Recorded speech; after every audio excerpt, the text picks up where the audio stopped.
Hello, everybody, and welcome to this evening's webinar with Kevin Sauer on using the Ergometer as more than just a training tool. My name is Cameron Casoglis, and I just wanted to thank each and every one of you who've joined us this evening. We've had an outstanding response to this webinar. Looks like over 500 people have registered and shown interest in this topic, and we can still see people coming in. So without any further ado, before I introduce Kevin, I want to introduce Chris Chase, who will be my co-facilitator this evening, and just want to ask him to speak a little bit about what's coming up with regards to webinars moving forward. Over to you, Chris. Good evening, everybody. Thanks for joining us tonight. We have, this is the first in a series of webinars that we're planning.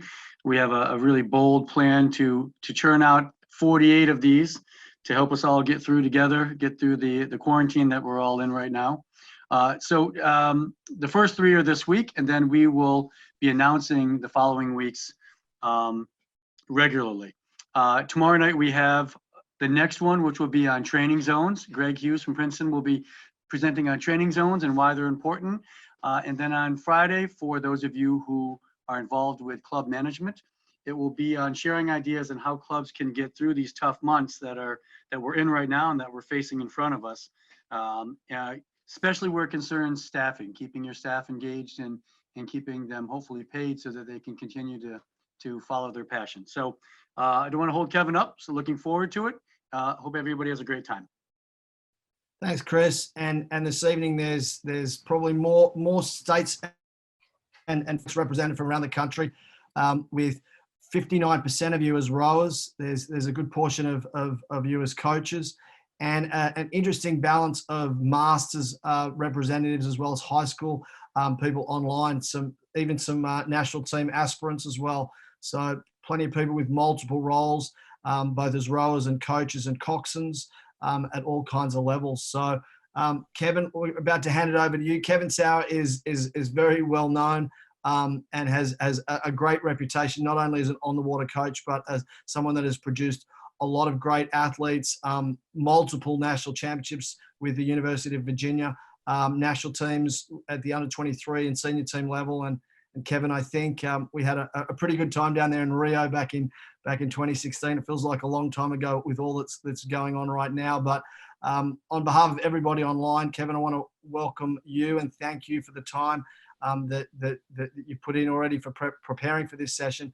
We've had a bunch of questions come in, Kevin, from everything from the specifics of what it's like to really focus teaching technique on the erg through to training programs. And a lot of folks are out there wondering, how do they actually train now with a lack of focus with regard to the racing season? Some questions about drills and power application, even some interest in different types of machines. Plenty of questions about injury, and we've already had a couple of questions come in about rib injuries and how to get back to it once you have been injured. And for those of you who aren't familiar with Zoom, there's a Q&A button there that you should be able to just type in your questions so that we can integrate those into Kevin's presentation here. So Kevin, I'm going to stop sharing my slides here and hand it over to you. Awesome. Thank you, Cam. And welcome, everybody. I'd like to introduce you to Katie Flynn here as one of our rowers, the only one left in Charlottesville because she's a PhD student. So she's here doing her work, her lab work. And she was also in the bow seat of the U23 USA quad this past summer. So we're glad to have her. So she's here is going to be the example for us. And I'm sure she'll do a great job. So welcome everybody again. We're really glad you're here. And I don't know, here I am. Hi. But we're going to go ahead and start, and I'll just run you through some things that I think are really important. And obviously this is one way of looking at things, but some things that I think are the bare basics of how to row the ergometer as well as possible, but also to try to keep you from getting injured when you're putting a lot of meters in this thing too, on this thing as well. So I'm going to go through this, and Katie will help us out. All right, number one, we're going to try to teach you, or actually tell you about how to sit on the seat. So Katie, go ahead and just put your feet straight down. Yep. And what I want you to do is I want you to roll your pelvis underneath you. So like sitting on your pockets, like seeing a pair of jeans, you're sitting on your pockets and really sit, like really roll it underneath you. All right, there you go. Now, if you did that, can you stand up? It's pretty hard, okay? All right, good. All right, so now go ahead and roll your pelvis to the back. So get off your pockets and then stand up. Okay? So you can see that just how she sits on the seat will allow her to engage her quads better if she gets off her pockets, and also engage her glutes. The other thing about sitting on her pockets, go ahead and put your feet on the foot stretch. You don't have to put them in, but yeah, just put them on there. Yep. Go ahead and sit on your pockets again. Okay. Now go ahead and just grab the handle. All right. All right, and just go ahead and come to the finish. All right. Now just look at, now go ahead and sit, yeah, really roll underneath. Now when you do that, okay, now go ahead and pivot over and see what that feels like. Okay. Yeah, just pivot over. All right. That's good, like that. Yep. Now let's go ahead and come back to the finish again. And let's get off the pockets. All right, now pivot over. Which is easier? Off pockets. Off the pockets. And it's also a lot stronger and a lot less injurious. All right, so let's go ahead and sit on the pockets again. I get a bad position. And let's go ahead and come up to the catch and just see what that feels like when you're compressed. Just stay there. Yeah. Okay. Now, if you look at that right now, you guys, you'll see that her back is kind of rounded and she's on the pockets. Now let's go ahead and come back to the finish again. Let's get off the pockets. Okay. And let's go ahead and come up to the catch again. And let's see what her back looks like relative to the other one. Her back is a lot more strong position, a lot more braced versus the other way. So how you sit on the seat, and you come back again, how you sit on the seat is really important because it allows you to get a better body angle, a stronger body angle position, and also it puts you in a better position to actually use your lower body muscles like the glutes and the hips and the quads. So really, really important position. All right, so, and that'll come later as we go through this. Now let's also talk about the hands, how you grip the handle. And I think the word grip is really a misnomer because you don't want to grip the handle, you want to envelop it, okay? So if she puts her hands around the handle, and sometimes people talk about a sculling grip where you're out in your fingers like that.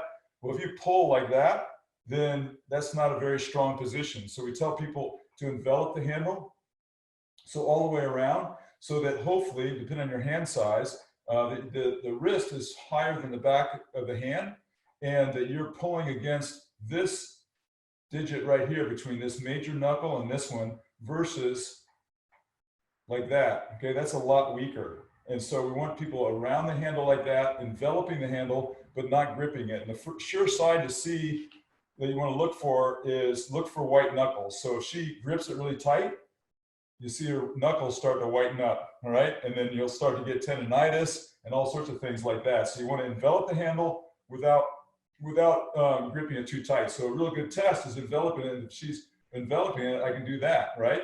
But if she's gripping it really tight, then I can't, all right? So it's really important to have your hand around the handle without gripping it too tight. And that will allow the load to not be, if she grips it really tight, then the load is going to be right in here and right in here versus in her lats, okay? But if she envelops it without gripping, now she's going to just be hanging on it right through the lats when she drives the lower body, and this is a lot better position and a lot less injurious as well. I think the really important part here is that about 40 to 50 years ago, the Marines did a study for what's the best way to do pull-ups, and they did a study exactly like this, out in the fingers, you know, around the handle a little bit and around the handle all the way, and they use about a bar, right? And they also use bar sizes and stuff like that. A bar size is, you know, about the size of this, really thick bar, even a thin bar, and they found that this handle size is about the perfect, about a 1-inch diameter handle size, is about the perfect diameter size for doing the most pull-ups for Marines. So they just studied, fairly non-scientific, I'm sure, but it was one of those things that really brought home the idea that you don't want to have it too big of a bar, but you also don't want it out in your fingers either. You want to envelop the whole thing, and that's exactly what we want to do here.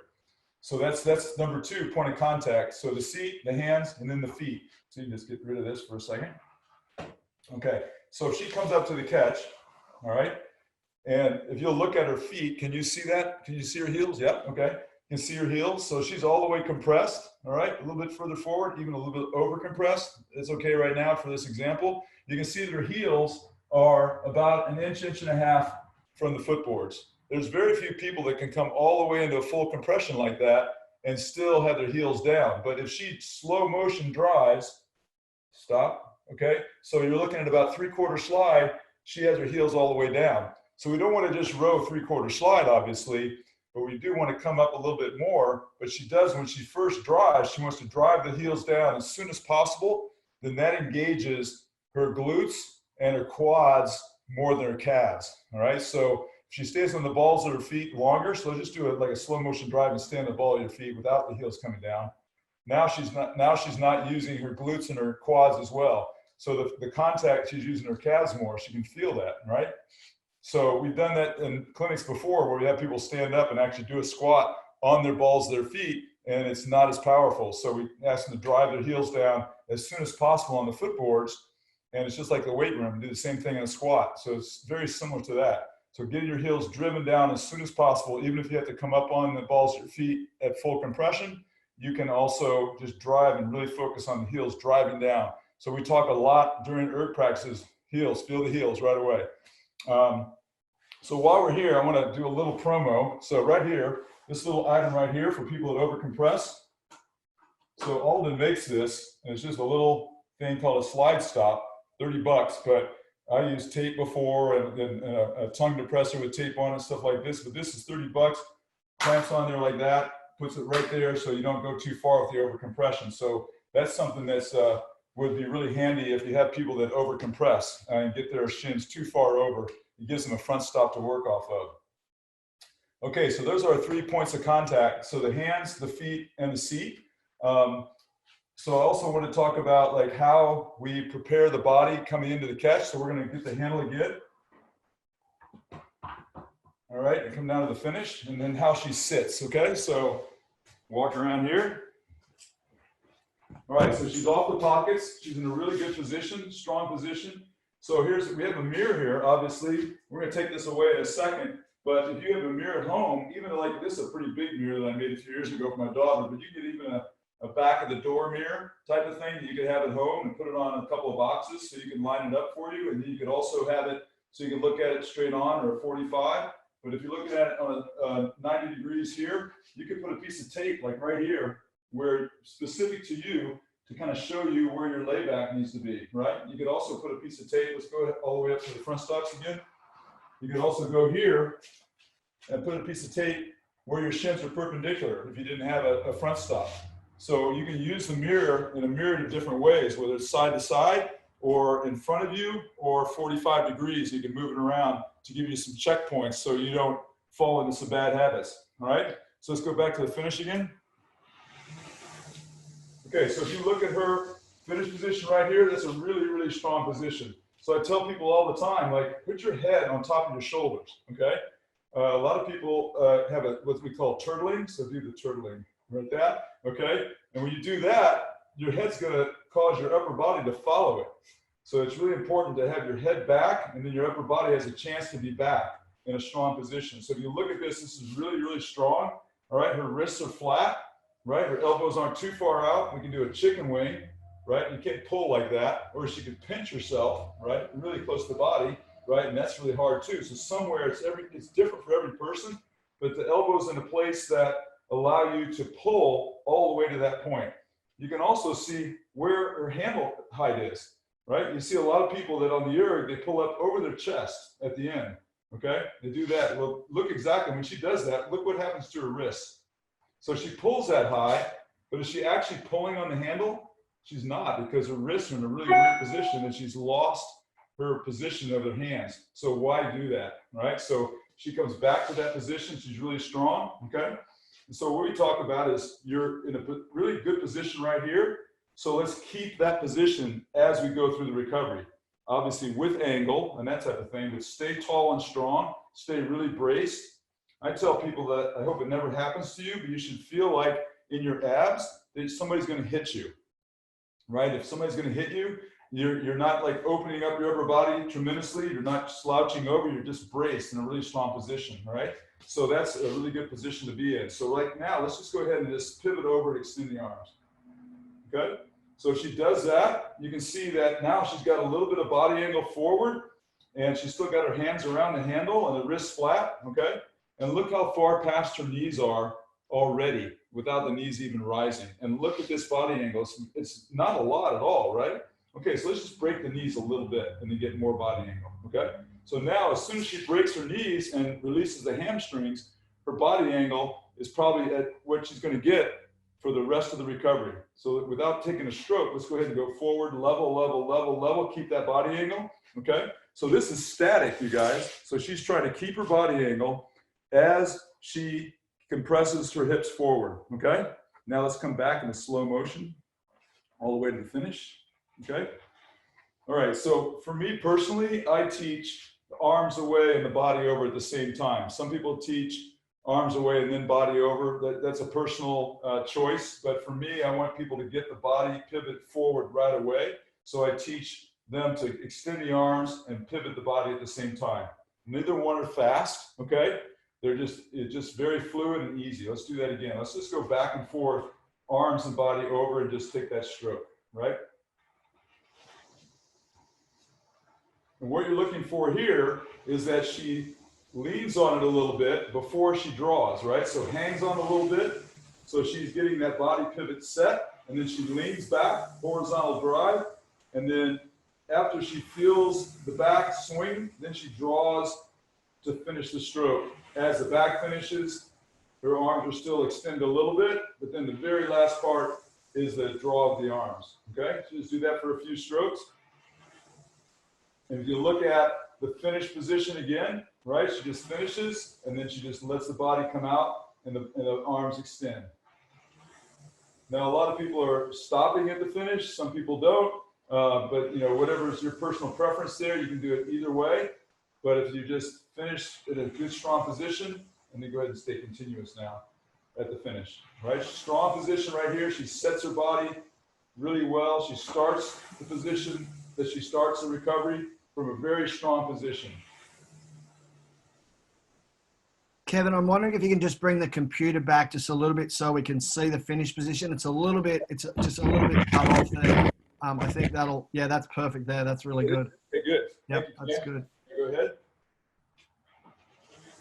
Very strong position. Then she just pivots over easily, not too far. And then just leans back. Okay, so now let's go ahead and go to half slide, okay?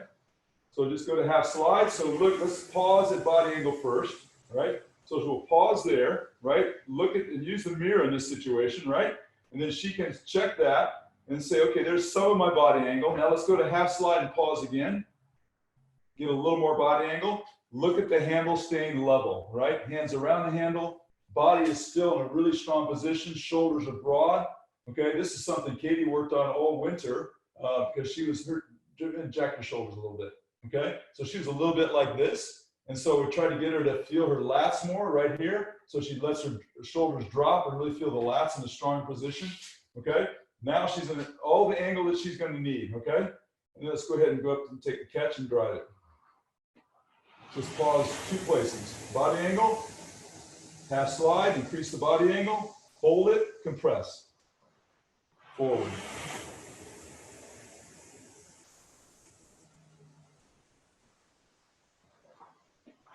What I tell people as she does this, what I tell people is, I want to see your neck, right? If you jack your shoulders up, I'm not going to be able to see your neck. So it's really important that you expose the neck, and that guarantees that your shoulders are broad and that your lats are engaged, right? So go ahead and jack your shoulders up a little bit, okay? And just roll like that for a bit, all right? So just watch as she does this, okay? I think people recognize people doing this. And that's not as strong as position because your shoulders are a lot less strong than your lats are. So much weaker than your lats. So we want to expose the neck so the shoulders are broad. So go ahead and drop the shoulders again. There you go. Getting an angle, holding it as she compresses. So the key, you guys, is that we can take these parts, right, and emphasize them and make sure that we're staying in a strong position. All right, now let's take the first pause out, okay? So now she's going to go ahead and go all the way to half slide. Set the body, right? Hold that set of the body. And then come into the catch in a strong position all the way.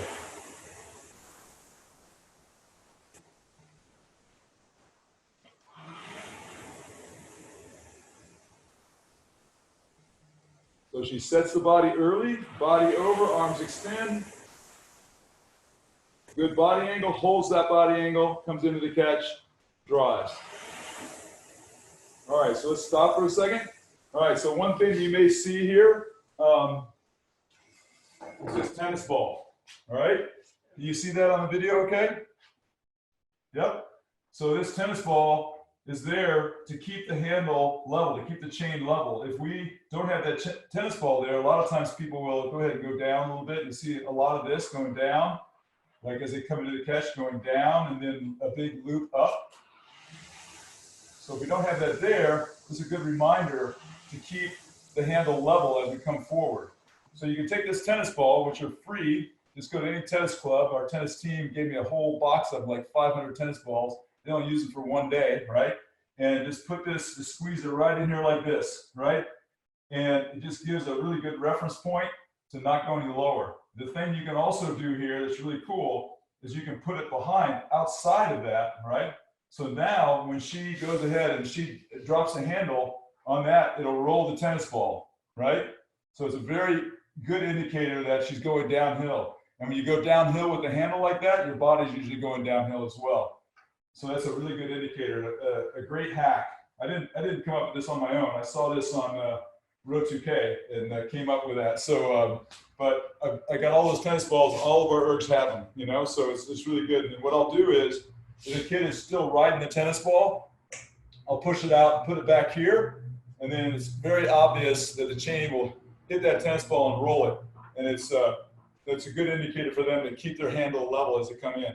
And that's what you saw with Katie before, was she's had a really good job of keeping her handle level. Okay, so let's come back to the finish she did. And let's go ahead and come to body angle and pause.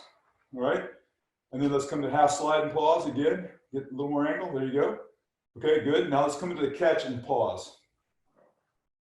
All right, so this is really key, is that, you know, the definition of flexibility is being able to do a range of motion statically, right? Not with the momentum. So if she can keep her body in a good position and just do it without momentum, without inertia, and hold it there, then that means she's probably pretty flexible and can take the range of motion and hold it, right? So in this position right here, she's in a pretty good position. All right, I'd like to see her knees a little bit closer together. Yeah, there we go. Inside the elbows just a little bit, okay? Heads up, really good. Her handle's level, okay? So now let's talk about the drive phase, okay? So if we just drive just the legs, okay, go ahead and just drive the legs down. All right, and then just come back and just do that. Just drive the legs. Stay in a really strong position and just push. So what we look at for here is just the connected push, so that the seat and the handle are going the same amount. All right, she's holding her body angle, not doing anything with her upper body at all, just pushing the seat, and her handle and her seat are going exactly the same amount. Okay, that's good. Keep doing that for a few more strokes. All right, now let's go ahead and add the back. So drive the legs the same way, with no arms. So now we're just pushing and swinging and just hanging on it.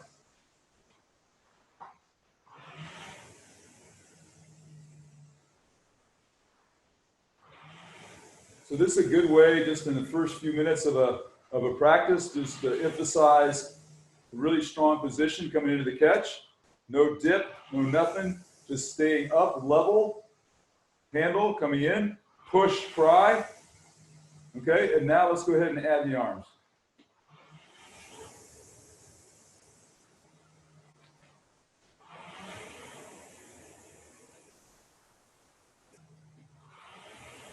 Trying to keep the legs driving just like they did legs only. And the back swinging as the legs engage. The back swings and the handle moves even more than the seat does. And then we hang on it a long time. The last thing we do is the arm draw. Let the momentum of the legs, the hips, and the swing help the arms just follow through. You don't have to heave it. You're just letting the inertia of the first part of the recovery help you get that handle following through level. It's like a power clean in the weight room. You get the bar moving from what you're doing with your lower body and the back opening up, and then you can get the bar up to the chest height for the rack on the power clean or the high pull. All right, so let's go back to legs only.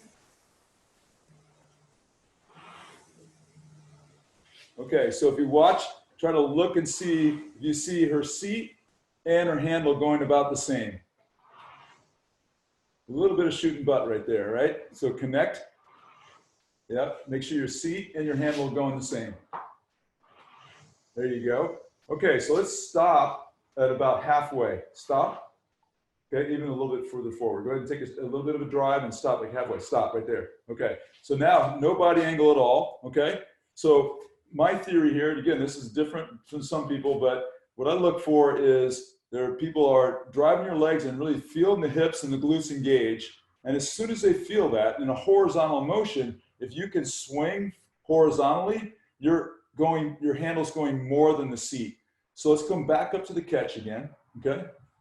And let's go down about 2 inches. Stop right there, okay? So now she's engaged the glutes. She's driven the hips back.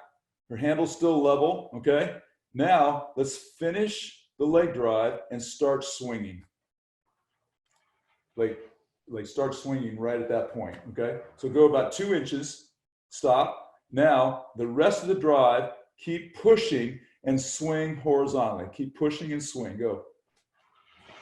Without going up, straight back. You went up, yeah. So come about 2 inches, stop. Now go straight back and swing level. Okay, a little bit more level. Stop, now go. Level, no. You lift it a little bit. So look at that, guys. Look what she's doing, all right? So this is what I'm trying not to do, all right? So a little bit of lift, so just go straight back. Don't lift at all. There you go. Okay, so in that position, what I can do, go ahead and go back up. If you see that happening, or you feel it happening in the mirror, if there's somebody with you, you can just do this, right? You can say, okay, now drive. Right? And if she lifted the back, go ahead, come back up. And if she lifts the back, go ahead and lift. She's going to feel her upper body go up against my arm. Go ahead and do it. Okay? So that's a really good indicator to look at. And that's where the mirror can really help you to see. If you can't feel it, that the mirror will help you to see it, or if somebody's there for you, they can check it for you. So let's go ahead and do just 2 inches of leg drive, and then stop. Now just go straight back, everything. Yes, like that. Yep. Okay, now let's put it all together. Go ahead. Just drive. Yep. Feel the hips, feel the glutes, and then swing and overcome the seat. Move the handle more than the seat. Yep, good. Straight back. Level coming into the catch, very level. Straight back. Yep.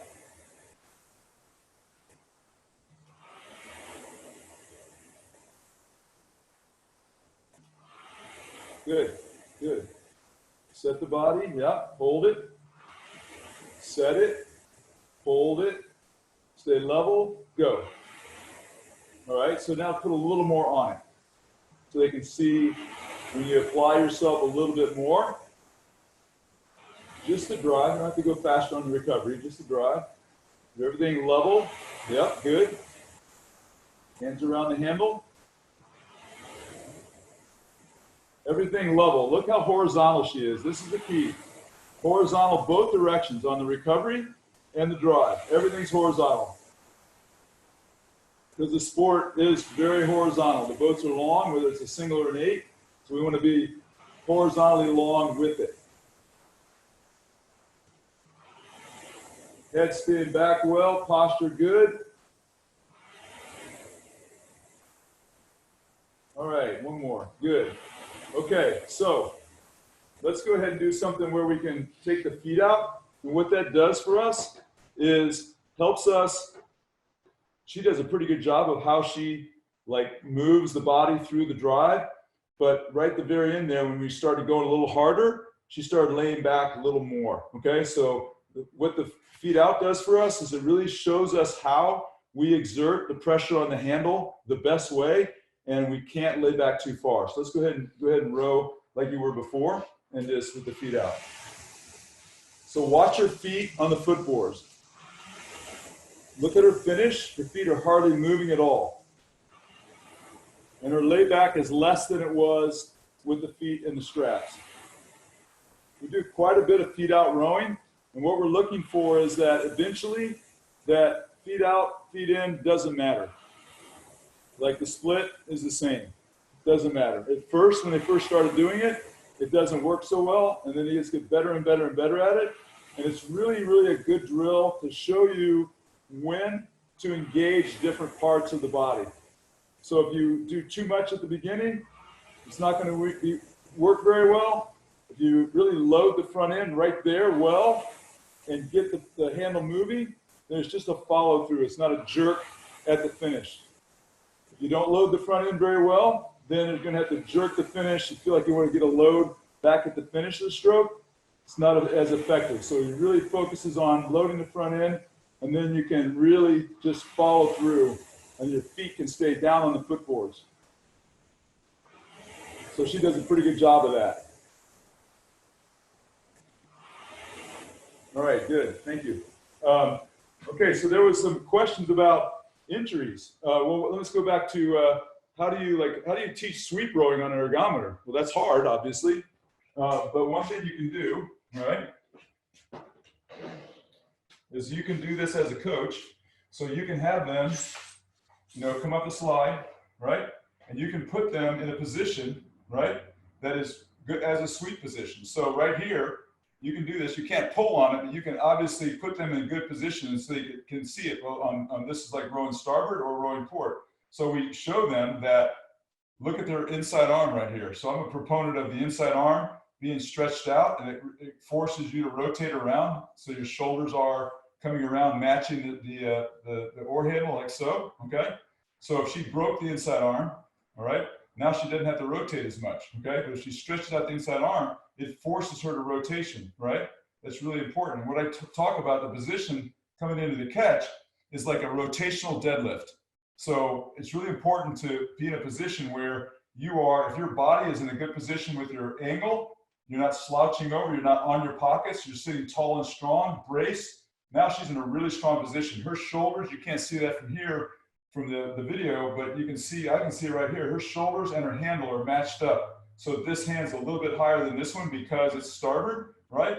And her shoulders are the same, right? Because the shaft of the oar is going this way. So that's a really good position. You can't pull on it like that, but you can show kids what you're talking about as far as, where they want to be. You can pull on them a little bit and say, okay, there's where you want to be right there, okay?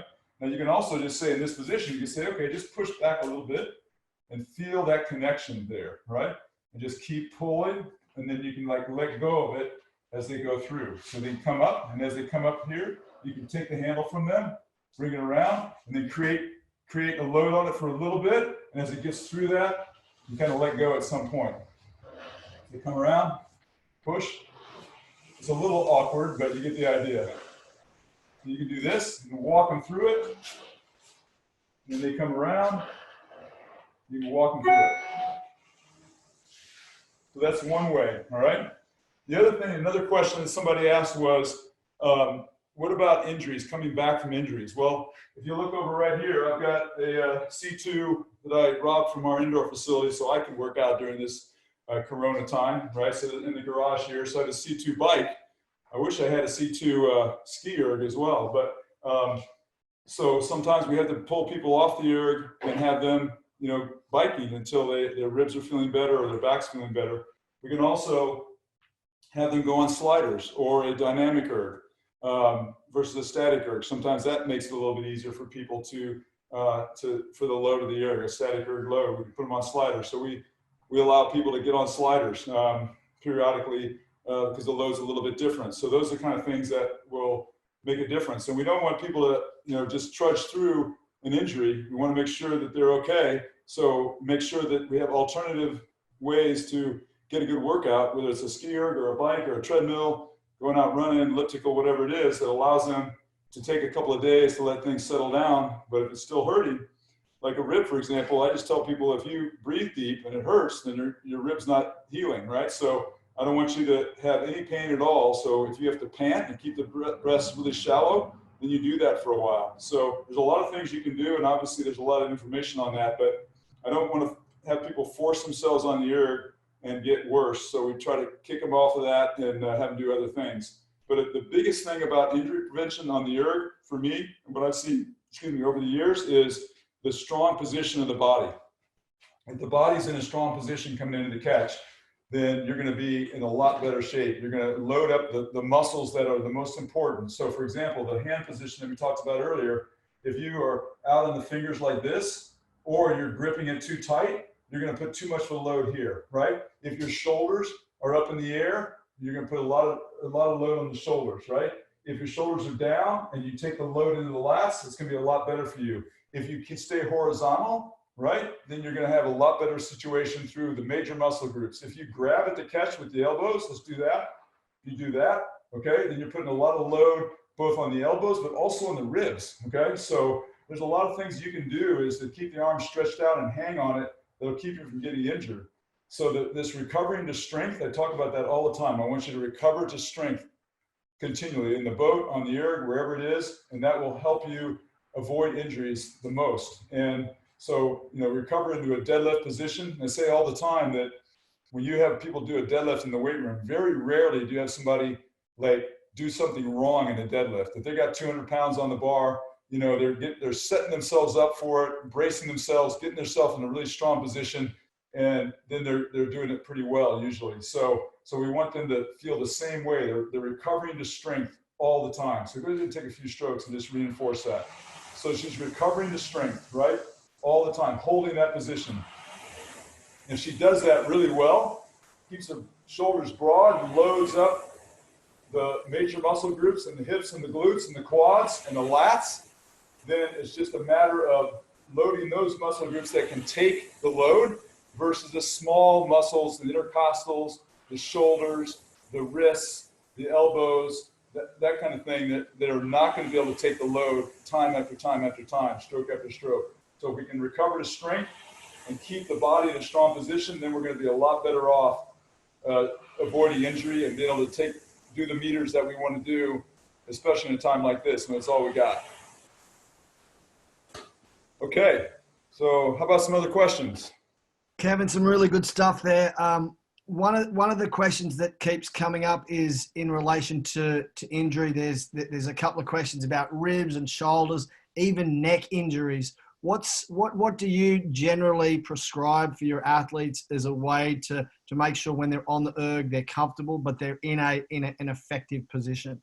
Yeah, well, that's just what I was saying. Like, for example, when working with Katie before, where her shoulders were up, right, is giving her shoulders down so I can see her neck, because if her shoulders are up, that's usually causing tension in the neck too. But if the shoulders are down and relaxed, and you're loading the lats versus the shoulders, a very small muscle, unless you got football player traps, a very small muscle group. So I want them to load those major muscle groups. So if you load the lats versus the intercostals and the shoulders, really, really important. And I think that's the key thing, is that exactly that we talked about, the body position is so important. Recover to strength.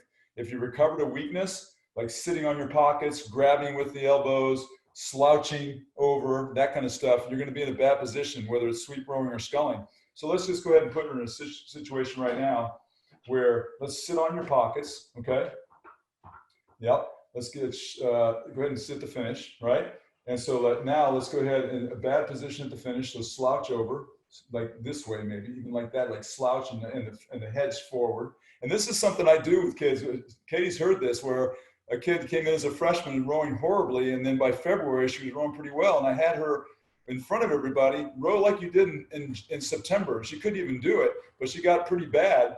Reinforcing what is not good, right, will really drive home the good things, right? So right now, so if she's slouched over, right, with kind of a soft stomach, like a short stomach versus a long stomach, right? There you go. Okay, now let's go ahead and pop the knees up early. Right, now let's go ahead and do the health club rowing. Now come over up. Now slouch over at the catch too, and then just row like that. Yep. Okay, just row as badly as you can. So sometimes we actually got to do that to reinforce what's good, right? So if she comes into the catch in a bad position, slouched over and grabs, right, and her shoulders are up, right, and all this crazy kind of stuff like that, like it's very uncomfortable, and it's very uncomfortable for her right now. But people row like this, as we know. So if she lunges into the catch, let's go ahead and do that. Lunge in, shoulders up. Okay, when she lunges like that, and I talk about action reaction. So the last thing you do on the recovery, if you lunge over, you're probably going to lift up, right? So let's do that again. So just lunge over and then lift up, right? And then break the arms too. So if she puts herself in a weak position, slouchy, and lifts up and does all sorts of crazy stuff like that, that's when she's going to get hurt. And that's what we're trying to do, is say, what is good stuff? What is the best body position you can put yourself in? And so when I talk about a deadlift, everybody gets in a good position here, right? So nobody usually goes like this, and when they do a deadlift, their shoulders are up, their necks in their shoulders, and they grab like that. Most people set themselves like this, okay? Really, really well. They're ready for that, okay? So if we can do that in the boat or on the erg, also very, very good. So we want to get in that position. We create, I talk about this all the time. If you have a heavy box of books on the floor, we're in a garage right now, and I want to take a box of books and I want to put it on the shelf. The thing I'm doing is nobody goes like, I'm going to take a box of books, and nobody goes like that, and nobody goes like that. Most people do this, right? And if you can just do that, set yourself really well, and then do that, now you got a chance to put the box of books on the shelf. And it's the same thing there. If we get ourselves in a good, strong position, then we have a chance to move the handle effectively, but also safely and without injury. And that doesn't mean people are going to get injured, but the idea is that what we can control, we try to control that as best we can and get them in a position of strength so that they can drive the handle effectively and explosively, but also safely. Beautiful. Yeah, very clear, Kevin. And I think this is great information for athletes and coaches out there. We've got a couple of minutes left. I'll leave you with one last simple question. What about testing? What about when an athlete says to you, "Hey, coach, but when I do what you say, I go slower, and you're only going to select me because I go fast on the erg. You only care about my 2K erg score." So with 2 minutes remaining, how do you respond to that athlete or that response? That's a very good question, because what we talk about all the time is, I don't want you rowing on the ergometer differently than what we say we want you to do on the water. And that includes testing. So I don't want you pulling up at the finish. I don't want you, doing crazy stuff on the ergometer that you think is going to get you better scores. In actuality, I don't think it does. There's a reason that we try to teach this, because we think it's the most effective way too. So we want people to row the test pieces, the same way they row steady state or when they're not tired, that type of thing. Exactly what we try to do on the water. We demand it all the time in the erg room, just like we do on the water. And people respond to people demanding things from them. You can be demanding without being a jerk, right? So you demand it because you say it all the time. It's like, guys, I'm telling you this, I'm hard on you because you're capable, right? And you can do this. And so if we can really rally around that and say, look, you can row well, hard, right? And so if we can just push that point time and time again, then eventually people let it go and say, yep, that's what I'm going to do. And I think if we just, as coaches and athletes, just demand it of ourselves and of our proteges, that we can demand that well and in an encouraging way, then we're going to have them actually test at the same way we want them to race on the water. Just like we don't want to fall apart in the last 250 on the water, we don't want to fall apart in the last 250 or any point of on the 2K test either. So I just think it's a matter of just setting a standard and just say, we're going to stand by these standards and just keep doing it. And eventually everybody buys in and they start doing it. And you see, when we test, the kids do a really good job of staying with it and realizing this is the best way for me to perform to my utmost. Yeah, that's great stuff, Kevin. I know one of your other very, very strong topics here is on setting a culture, and that's something that you have a great reputation for doing. And Katie, Kevin, wanted to just wrap up by saying thank you very much for your time and all that you've shared here, because it's been a great display of really keeping it simple in a time where, you know, lots of people want to get complicated and try different things. So keeping it simple is definitely the theme that I take from this. For those of you that want to rewatch this or know people that would benefit from watching this, we're going to archive this webinar up on the website on USRowing.org, and we'll be sending out an evaluation in the next couple of days for you to give us some feedback. And one question we're really interested in is future topics. And Kevin's touched on a bunch of really good stuff here, but definitely tomorrow night's webinar with Greg Hughes will speak to some of the questions you'll have about training programs and what it is to do now when it is pretty challenging times without racing necessarily in the short term. So any questions you have, feel free to send them to me at Cameron@USRowing.org. And like I mentioned, tomorrow night we've got Greg Hughes speaking about training hard and smart. And then, as Chris Chase mentioned at the beginning there, we've got another webinar tomorrow night, and there'll be more to come. So we will do our best to get back to those questions that we haven't answered in a fact sheet. Chris and I are going to work on that. But want to wrap this up and say to everybody, thank you very much, and look forward to catch up with you all soon. Awesome. Me too. Thanks, Katie. Thank you, guys. Really great idea. Very good. Thanks, Kevin. Welcome, Cam. Thank you for the great idea, Chris and Cam.